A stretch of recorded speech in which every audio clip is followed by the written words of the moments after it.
Bonjour et bienvenue dans cette nouvelle Open the Boîte. Aujourd'hui, on vous présente un filtre-être d'Origames.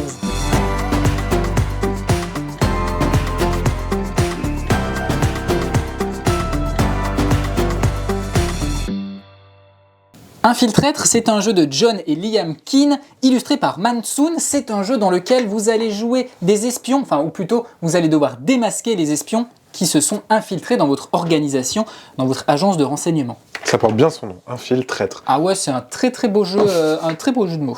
Vous allez voir que les règles sont très simples, très rapidement assimilées, parce qu'au final, il y a 4 pages de règles, avec déjà le matériel, la mise en place, hop, et on arrive déjà à la fin des règles ici. On a 2 ou 3 petites missions pour commencer, pour se mettre en bouche, pour apprendre à jouer, et ensuite, on retourne le livret de règles. Et ici, on a des missions. On a 20 missions à la difficulté progressive qui vont ajouter des petits points de règles, qui vont modifier un petit peu la mise en place du matériel ou qui vont carrément rajouter un petit peu de matériel. C'est des façons de jouer en fait différentes. Mais elles sont rejouables.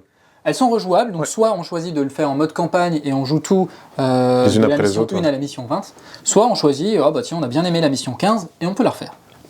On a un petit pistolet qui est absolument magnifique, doré comme ça, on peut vraiment mettre le doigt dedans, hein, ça marche bien. Ça, je vous montrerai à quoi ça sert, mais évidemment, c'est pour éliminer les traîtres. Ensuite, on a quelques planches de punch.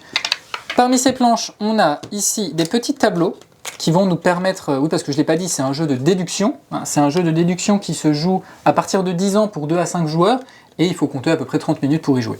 Ça, c'est les petits tableaux qui vont nous permettre de déduire, d'éliminer en fait les pistes.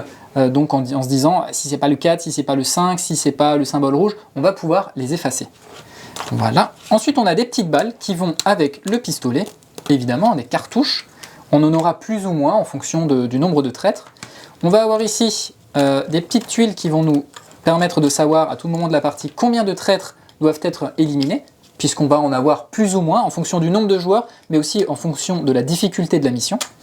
Et ici, on va également avoir c'est du matériel qu'on ne va pas utiliser forcément à toutes les missions, mais certaines missions vont nécessiter ce petit doigt qui va nous permettre de savoir dans quel sens on tourne, par exemple. C'est pour des petits points de règle qui sont vraiment... à découvrir pendant la partie. Voilà, à découvrir pendant les missions même, si j'ose dire. Et ensuite, on a cette petite boîte. La petite boîte est vachement bien remplie. On a ici un petit chevalet pour chaque personne. C'est sur ce chevalet qu'on va mettre les traîtres. Chaque joueur aura son traître. Certains joueurs pourront ne pas en avoir et d'autres en auront 2 parce qu'ils en auront eu un premier et puis un deuxième. Et ce sera secret, hein, puisque les traîtres, un seul joueur autour de la table le connaîtra et les autres devront les découvrir. On a ici un petit feutre, hop, effaçable, donc comme je vous le disais, qui va nous permettre d'effacer certains symboles, certains chiffres au fur et à mesure de la partie. Hop. Et ensuite, on a toutes les cartes. C'est joli, hein, le design est vraiment cool. Alors c'est très joli et en plus c'est très qualitatif, les cartes elles sont tissées, même la boîte en fait, même la boîte elle a une espèce de petit texturage. On sent que le carton il est épais, voilà, bon, c'est une boîte qui se met bien dans son sac à dos. Et on a même, ça c'est un peu gadget mais c'est quand même super chouette, on a un petit support pour mettre le pistolet. Et du coup on va pouvoir se dire, ah bah voilà on joue avec 4 cartouches, hop, voilà, et ça c'est classe quand même. Ouais c'est stylé, c'est très stylé. Au moment d'éliminer un traître on dit je prends le pistolet, paf, je tire une balle. Et du coup, il y a une balle de moins. Ok, c'est cool. Voilà. Donc ça, c'est super chouette.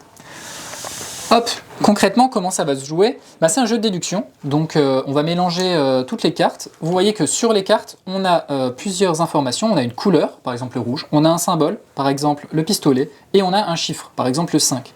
On va avoir également une petite ligne ici où on a les diviseurs ou les multiplicateurs du chiffre 5. Donc, on a 5, 10, 15. Okay. Si on prend, par exemple, le 10, on va avoir 2, 5, 10.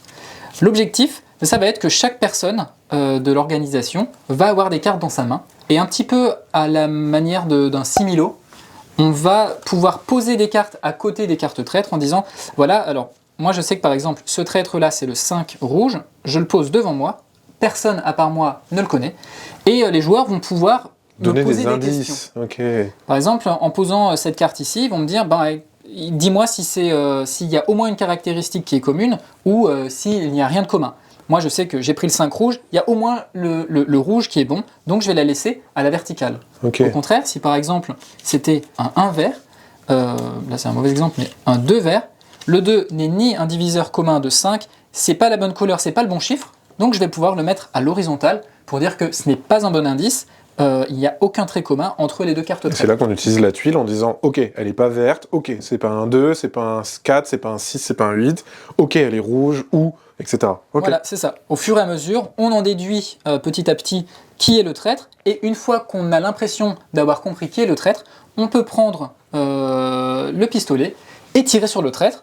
On donne la couleur, le chiffre et le symbole, et si on ajuste, c'est tout bon.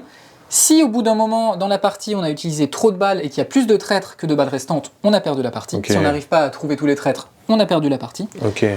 Et donc, comme je vous le disais, il va y avoir une difficulté croissante en fonction des missions, puisque certaines missions vont exiger qu'on joue seulement avec 3 symboles, soit avec 4 symboles, parfois avec tous les symboles. Ok.